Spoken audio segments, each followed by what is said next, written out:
Nashville. This is NBC Nightly News with John Chancellor, New York, and commentary by David Brinkley.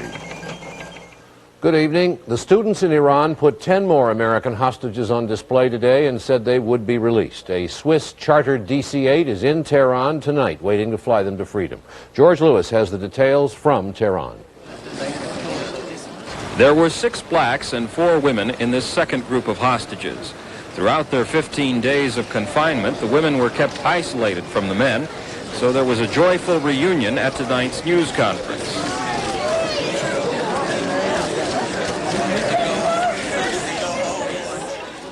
The hostages said they were glad to be leaving Iran, but they also voiced concern for those still being held at the embassy.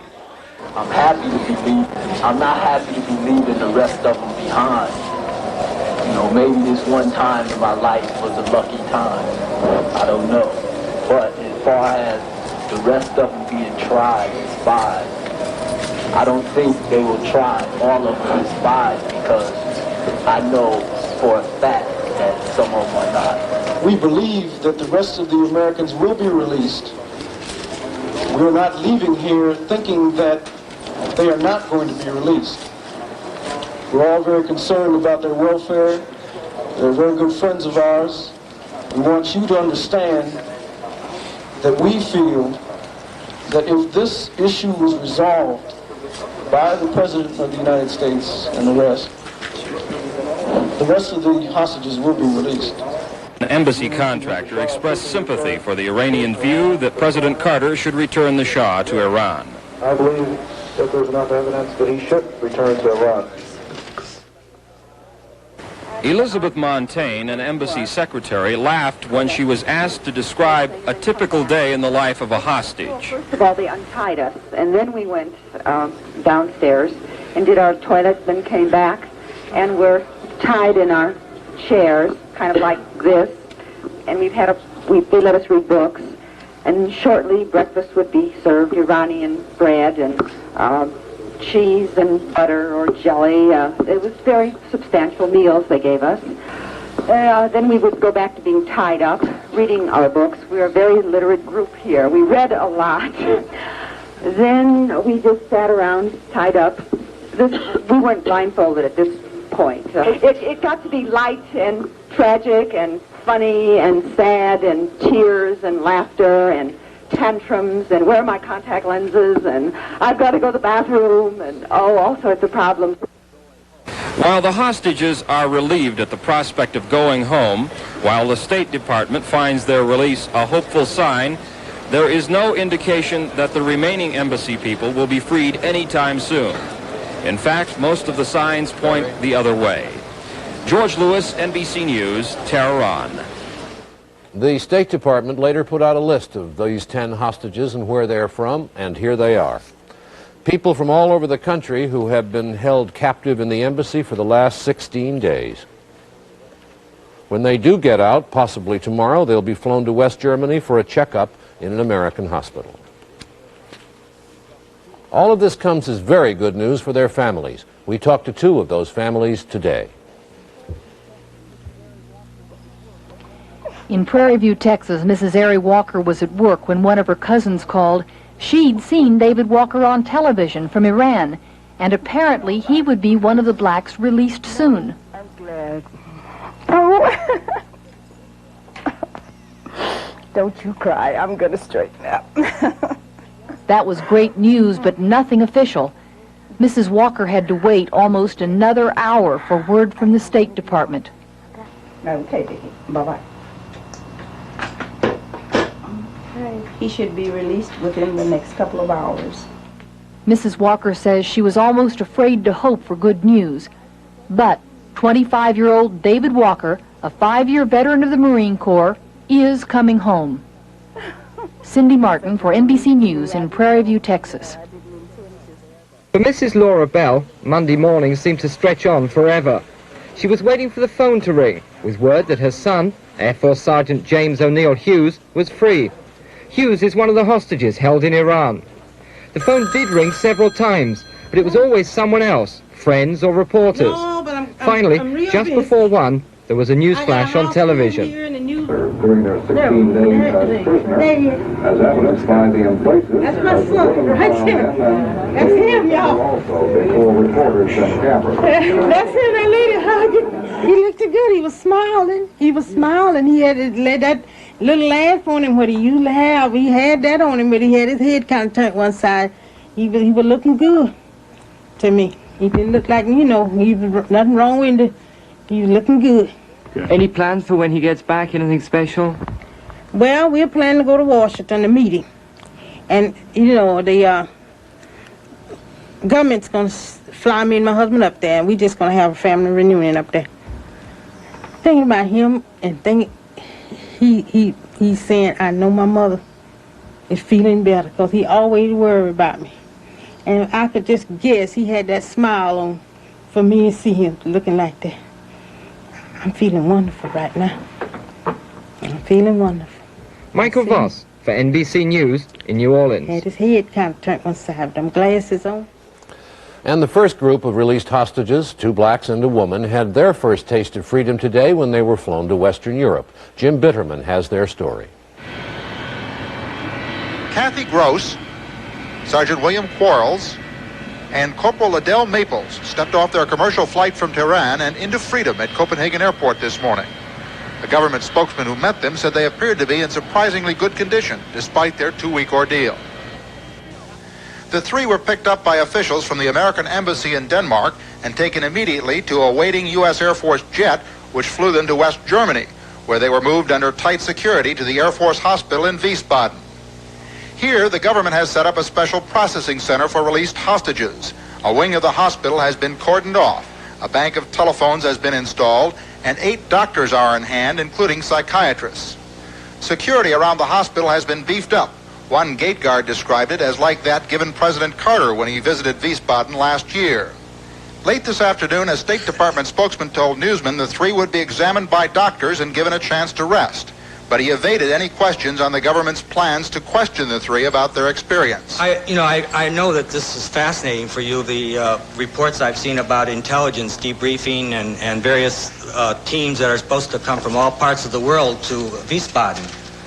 But I'm afraid I'm going to have to disappoint you that the main purpose of their stay here is a medical examination and rest and relaxation. The State Department spokesman would not comment when asked if the 3 released hostages were free to leave the hospital if they should want to. He did say that the 3 would be here for only a few days, but it seemed clear that for the moment at least, efforts would be made to keep the 3 out of the public eye as much as possible. Jim Bitterman, NBC News, Wiesbaden, West Germany. Here in this country, Vernon Jordan of the National Urban League said today that the release of the black and female hostages is a cynical attempt to divide the American public. Jordan said the black hostages were held because they were Americans, not because they were black. Black people struggling for equality, he said, resent the use of our misfortunes to embarrass the United States.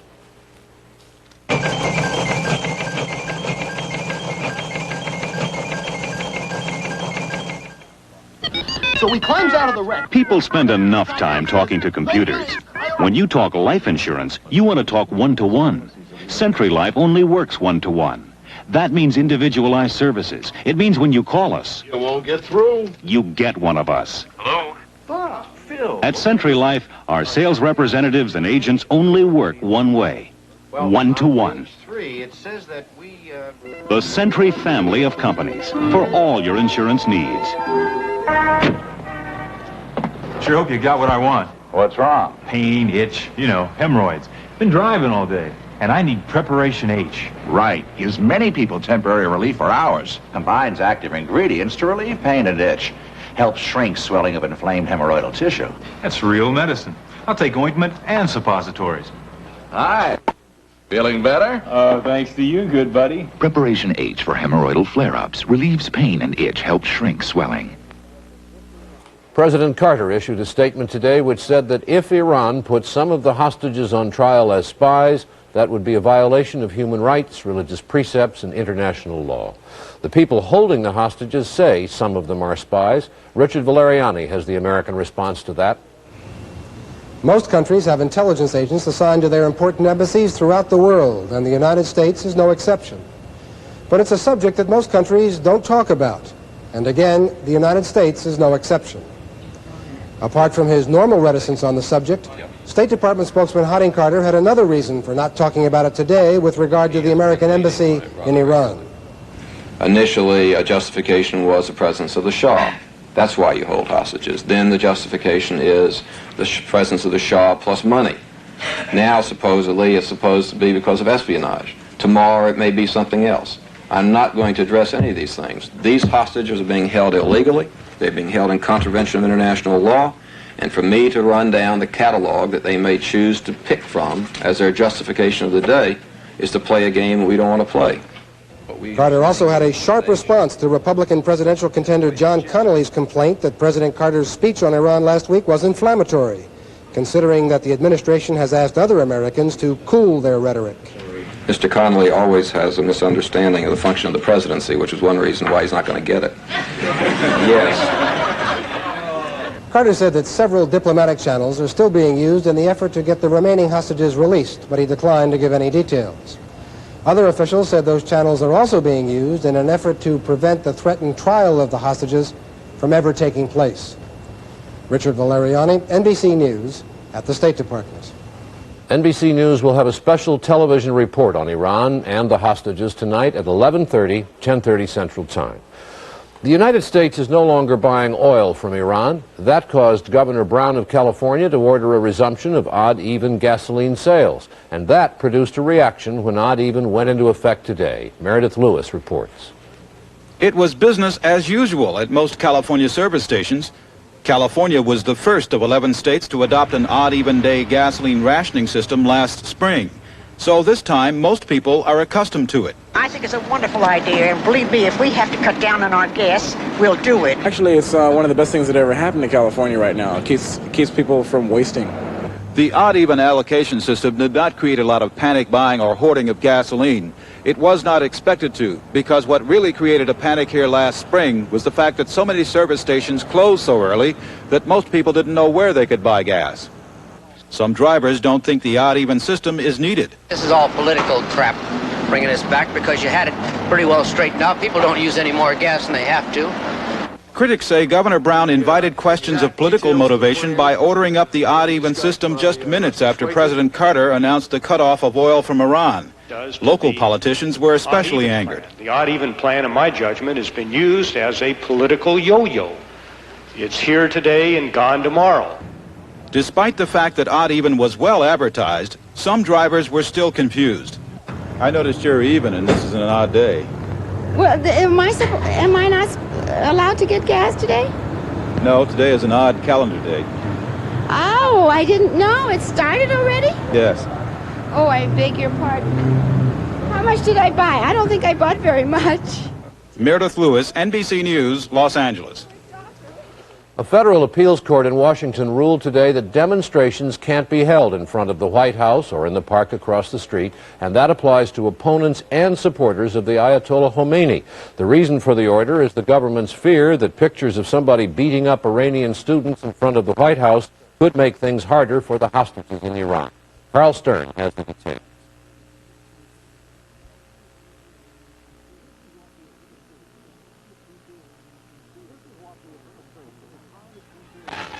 This is what the administration is trying to keep the Iranians from seeing, especially in front of the White House. And today, while President Carter dropped his opposition to any demonstrations on the Iranian issue, he won an unprecedented court decision keeping demonstrators from within camera view of the White House. Conferring among themselves, a Court of Appeals panel said it would not dispute the State Department assertion that a demonstration in front of the White House could provoke retaliation against American hostages. Chief Judge J. Skelly Wright called it an unacceptable danger. Judge Roger Robb likened it to playing with TNT. Outside, the man who brought the suit, Frank Jackalone, who heads the U.S. Student Association, criticized the decision keeping his planned march from in front of the White House. We have to get the message across to the President of the United States. And certainly, we don't want to see a situation develop where the President of the United States can say on any issue that you cannot demonstrate in front of my house. The demonstration will begin tomorrow just out of sight of the White House around 11 a.m. It's billed as a peace march, half American and half Iranian. Carl Stern, NBC News, Washington.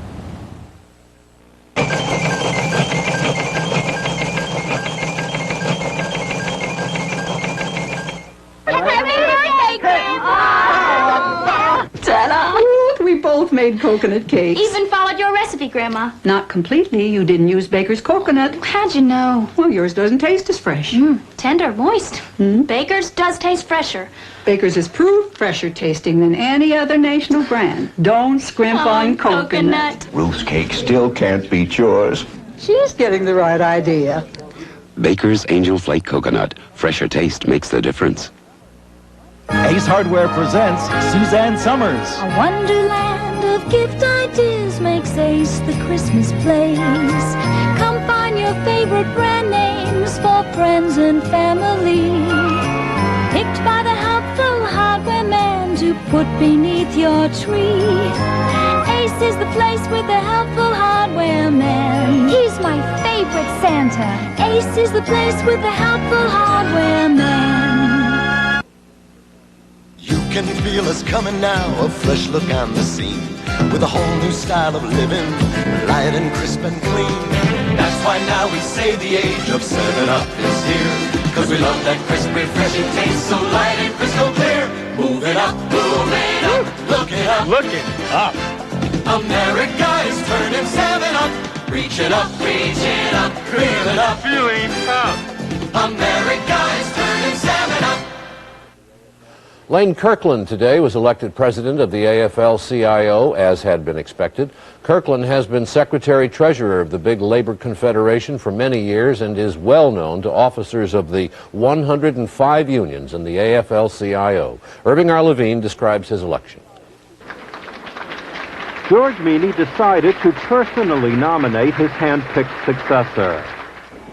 It's not customary for the chairman to make nominations.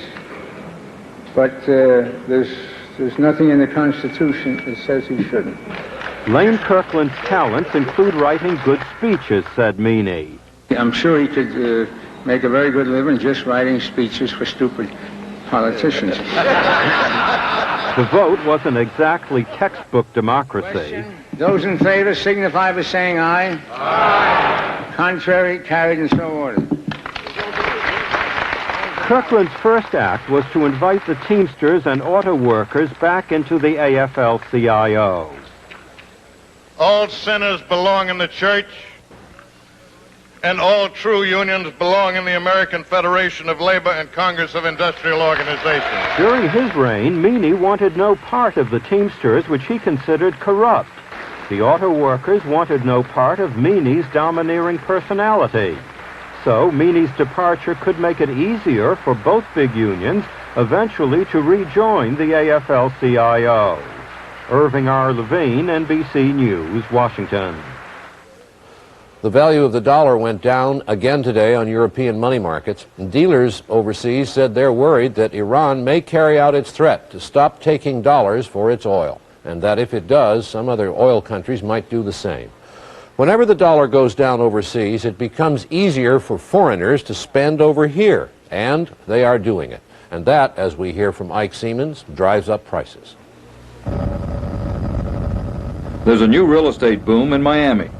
The reason is that the American dollar is cheaper overseas, and foreign investors have millions of them they want to plunk down in something that they think is not just cheap, but safe too. By the end of the year, $1.5 billion will have been spent to buy and to develop property here. About half of that will come from foreign investors. Local realtors are taking advantage of this. If you want to sell property to overseas investors, talk to Kais. We speak their language. Was ist jetzt der Küste vorgelagerte Streifen? Josie May buys real estate for West German investors who can buy property 40% cheaper here than at home. Investors are coming here from all over the world.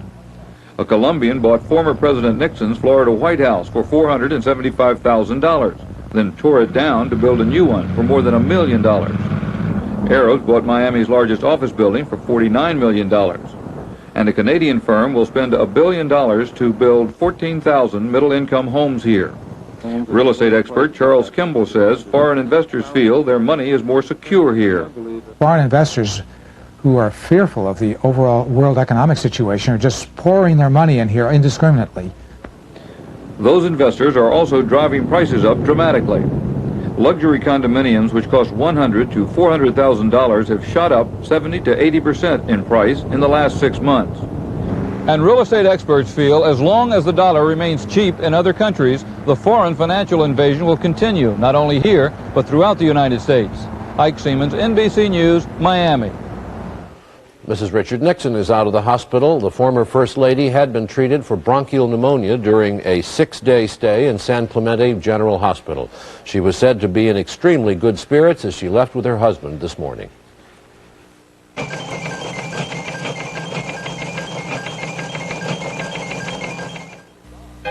Chevy's National Economy Drive is on.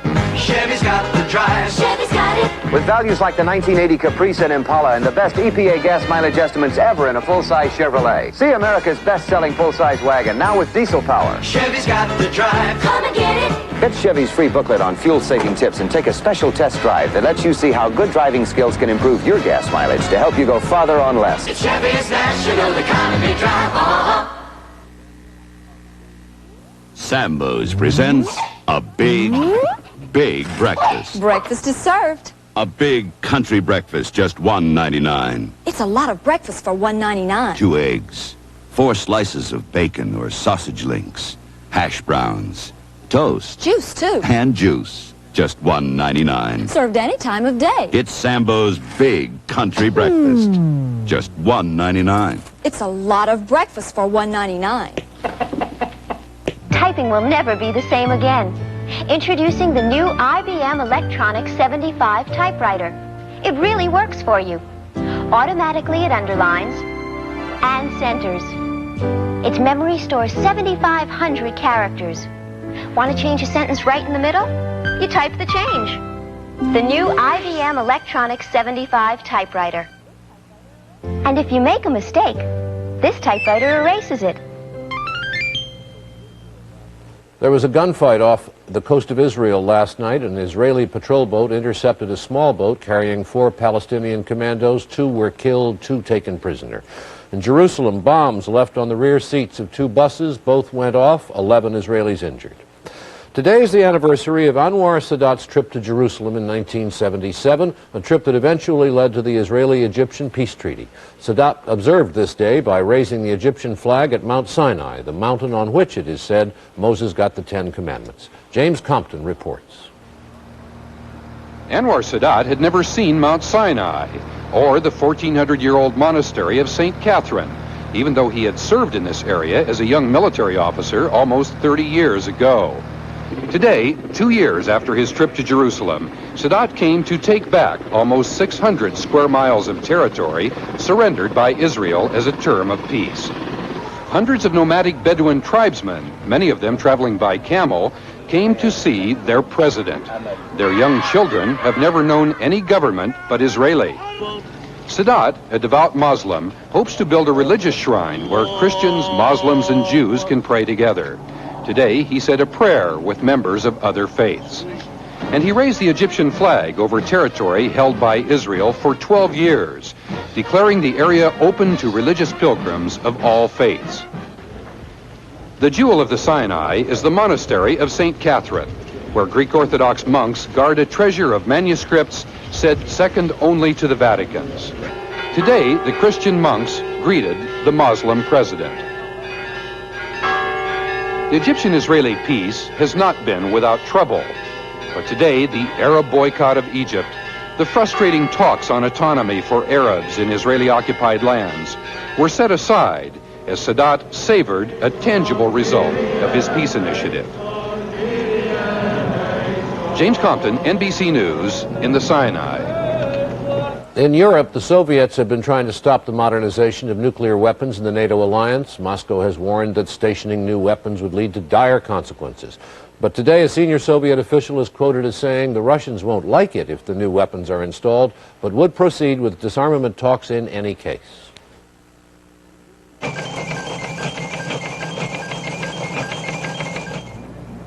I'm chewing gum again. It's wonderful. For years I couldn't because gum stuck to my dental work, but now there's Freedent gum. It doesn't stick, so I can enjoy all the pleasures of chewing gum again. The delicious flavor, fresh, clean breath, and refreshing taste. All that's possible again with Freedent gum from Wrigley's. It comes in peppermint and spearmint. You'll love it. Feel free to chew Freedent. It won't stick to most dental work. Freedent gum. Julie ready to go? Are you kidding? Hey, you want to play hockey? We got a new TV scoreboard game from Radio Shack. Sure. Radio Shack's fast-action TV games. Play hockey, tennis, squash, and more. Easy hookup to any TV. I'm ready. A great gift idea. And they're on sale. 6-game model, just $29.95. 4-game model, $19.95. An exciting entertainment bargain for year-round fun. The sale price TV games. Only at Radio Shack.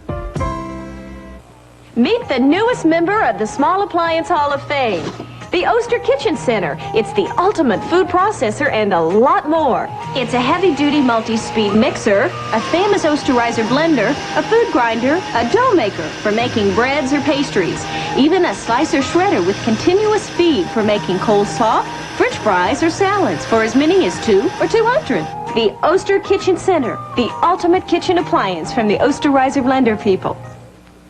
David Brinkley has been away for a few days, but he's back with us tonight, and his commentary is about the situation in Iran and the unusual motives of the Ayatollah Khomeini. David? The usual diplomatic methods for dealing with troublesome foreign leaders assume that they are rational, that they are making trouble for the normal, familiar reasons, that they are motivated by power lust, greed, ambition for territory, the desire to hang on to a good-paying job as king or president, to go on living in the presidential palace, ordering the servants around, having a massage at 5 o'clock and the drinks served on a silver tray at 6, all familiar. But the Ayatollah is motivated by none of this. He doesn't even live in the national palace. His religion forbids drinking. He covets no territory. With his oil sales, he's got about all the money in the world. His purpose, he said, was to get rid of the Shah, which he did. But now he wants him back. But he did not seize embassies when the Shah was in Egypt, nor when he was in Morocco, the Bahamas, or Mexico. So it is clear that he wants him back, but he only wants him back from the United States and nowhere else, to take vengeance on the Shah and to embarrass the U.S. These are not usually the motives for international troublemakers: lust for power, land, greed, vanity, self-indulgence. The Ayatollah doesn't even like to prance around in glittering uniforms splattered with medals he awarded himself. There's none of that. It is simply a cold, venomous, personal hatred. And dealing with that is difficult because there is nothing in the diplomatic experience to cover it. John? Thank you, David. That's our report for this Monday. I'm John Chancellor. Good night for NBC News. Tomorrow morning on Today, an update on the hostage situation in Iran. Also, interviews with actress Liv Ullmann and auto executive John DeLorean.